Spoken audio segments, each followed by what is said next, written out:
آج کی نشست میں انشاءاللہ اللہ کی مدد کے ساتھ میں آپ کے سامنے مفتی طارق مسعود صاحب کے چند کیے ہوئے اعتراضات کے جوابات پیش کرتا ہوں، جن میں سے پہلا اعتراض یہ ہے کہ مفتی صاحب فرماتے ہیں کہ اہل حدیث انگریز کی ایجاد ہیں، انگریز سے پہلے ان کا نام نہیں ملتا۔ تو میں آسان سے لفظوں میں کہہ لوں ایسا قطعاً نہیں ہے۔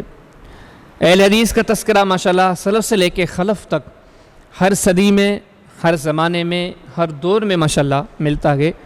سلف کے اولین زمانے کو دیکھیں تو صحابہ اور تابعین کا زمانہ امت کا سنہری ترین زمانہ ہے، لیکن اس میں بھی اہل حدیث کا جا بجا تذکرہ موجود ہے۔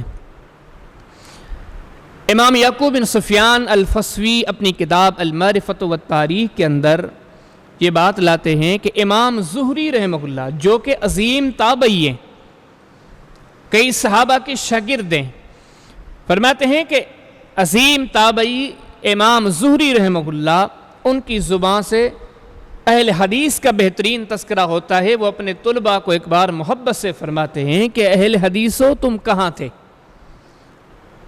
یعنی کہ امام زہری ایک تابعی، عظیم تابعی، کئی صحابہ کے شاگرد، ان کی زبان پر اہل حدیث کا تذکرہ ہے۔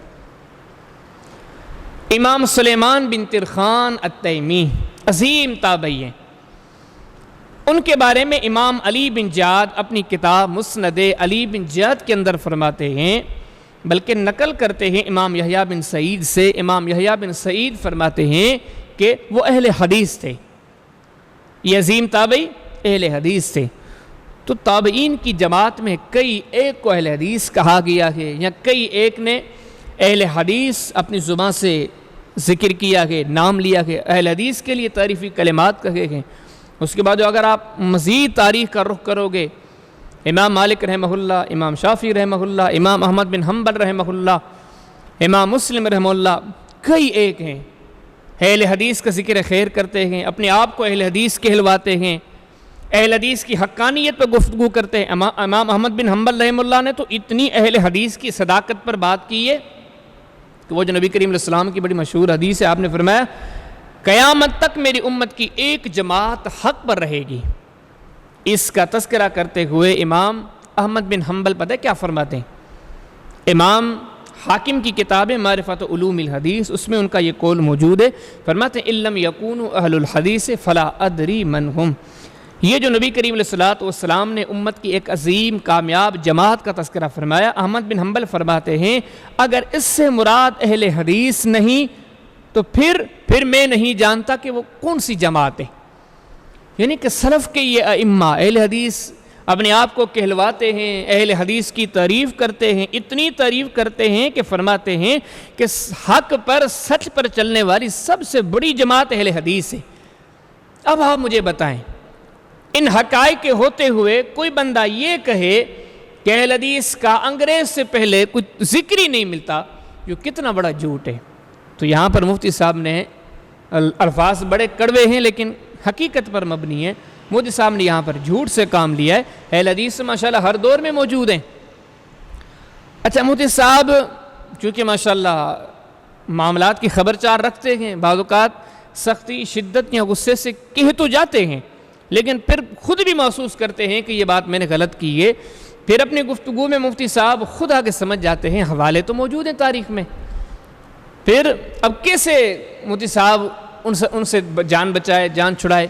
پھر آگے دوسرا اعتراض یہ کرتے ہیں، فرماتے ہیں یہ جو کتب تواریخ میں اہل الحدیث کا تذکرہ ملتا ہے، جیسے ابھی بھی میں نے آپ کے سامنے ذکر کیا، کئی ایک سلف کے ائمہ اہل حدیث کا تذکرہ کرتے ہیں، اپنے آپ کو اہل حدیث کہلواتے ہیں، تو مفتی صاحب فرماتے ہیں کہ وہاں پر جو اہل حدیث کا تذکرہ ہے اس سے مراد صرف محدثین کی جماعت ہے، یہ عام اہل حدیث مراد نہیں ہے۔ لیکن یاد رہے کہ یہ بات مفتی صاحب کی غلط ہے۔ جہاں اہل حدیث کا نام آتا ہے تو اس سے محدثین بھی مراد ہوتے ہیں اور عام اہل حدیث بھی مراد ہوتے ہیں، قرآن و سنت پر عمل کرنے والے۔ دلیل امام احمد بن حنبل رحمہ اللہ، ان کا قول ہے، وہ فرماتے ہیں، وہ لفظ اہل حدیث کی تشریح کرتے ہیں جس کو امام حاکم رحمہ اللہ اپنی کتاب الجامع لاخلاق الراوی و آداب السامع میں لاتے ہیں۔ امام احمد بن حنبل اس چیز کی وضاحت کر رہے ہیں کہ اہل الحدیث سے کیا مراد ہے۔ یہ جو عمومی طور پر اہل حدیث کہا جاتا ہے، نام لیا جاتا ہے، اس کی تشریح کیا ہے؟ امام احمد بن حنبل رحمہ اللہ فرماتے ہیں اس سے مراد یہ ہے من یستعمل الحدیث، ہر وہ بندہ اس سے مراد ہے جو حدیث پر عمل کرتا ہے۔ اور یہی بات امام ابن تیمیہ مجموع الفتاویٰ کے اندر کرتے ہیں، اور یہی بات شاہ ولی اللہ دہلوی حجت اللہ البالغہ کے اندر کرتے ہیں، اور یہی بات کئی ایک سلف سے لے کے خلف تک علماء اور ائمہ نے کی ہے کہ اہل حدیث سے مراد محدثین بھی ہیں اور عام اہل حدیث بھی ہیں۔ تو ہم جو سلف سے حوالے ذکر کرتے ہیں اس سے مراد محدثین بھی ہیں اور اہل الحدیث کی عام جماعت بھی ہے۔ اگر مفتی صاحب کہتے ہیں کہ نہیں اس سے مراد صرف محدثین ہے تو یہ مفتی صاحب کی بات غلط ہے، سلف سے ٹکراتی ہے، مفتی صاحب کی یہ بات مردود ہے۔ اچھا، پھر تیسری بات جو مفتی صاحب نے اہل حدیث پر بطور اعتراض کے ذکر کی ہے، مفتی صاحب کہتے ہیں کہ اگر آپ اہل حدیث کا وجود ثابت کرنے کے لیے، اہل حدیث کی تاریخ ثابت کرنے کے لیے ماضی کے ائمہ کا نام لیتے ہیں، جیسے احمد بن حنبل کا، امام شافعی کا، امام مالک کا، دوسرے ائمہ کا، تو مفتی صاحب فرماتے ہیں پھر بعض معاملات میں آپ ان سے اختلاف کیوں کرتے ہیں؟ اگر آپ بھی اہل حدیث ہیں، وہ بھی اہل حدیث تھے، آپ دونوں ایک ہی جماعت کے ہو، تو آپ کے بعض معاملات میں اختلافات کیوں پائے جاتے ہیں؟ لیکن بھائیو یاد رہے کہ مفتی صاحب کے اس اعتراض کی بھی کوئی حیثیت نہیں، کیونکہ ایک ہی جماعت کے اندر بعض معاملات میں اختلاف کا ہو جانا یہ ممکن ہے۔ سب سے عظیم جماعت تو تھی محمد کریم علیہ السلام کی جو صحابہ کی جماعت ہے، لیکن آپ دیکھیں کہ بعض علمی معاملات کے اندر ان کے مابین بھی اختلاف ہے۔ صحیح مسلم کے اندر کتاب الجہاد کے اندر باب امداد الملائکہ کے اندر یہ حدیث پائیں گے، بدر کی لڑائی کے بعد مشرکین مکہ جو قیدی بنا کر لائے گئے ہیں، نبی کریم علیہ السلام فرماتے ہیں، بلکہ پوچھتے ہیں، آپ فرماتے ہیں ابو بکر آپ کی کیا رائے ہے، آپ کیا کہتے ہیں؟ سیدنا ابو بکر صدیق فرماتے اللہ کے رسول میری رائے یہ ہے کہ یہ جو قیدی لائے گئے ہیں ان سے فدیہ لے کر انہیں رہا کر دیا جائے۔ سیدنا ابو بکر صدیق کی رائے ہے۔ آپ نے فرمایا عمر آپ کی رائے کیا ہے؟ سیدنا عمر بن خطاب رضی اللہ عنہ فرماتے ہیں اللہ کے حبیب میری رائے یہ ہے کہ تقتل مقاتلتہم، اب ان کو قتل کر دیا جائے، یہ جو لائے گئے ہیں لڑاکو، لڑنے کے قابل، ان کو قتل کر دیا جائے۔ دونوں کی رائے الگ ہے، تو آپ کیا کہو گے؟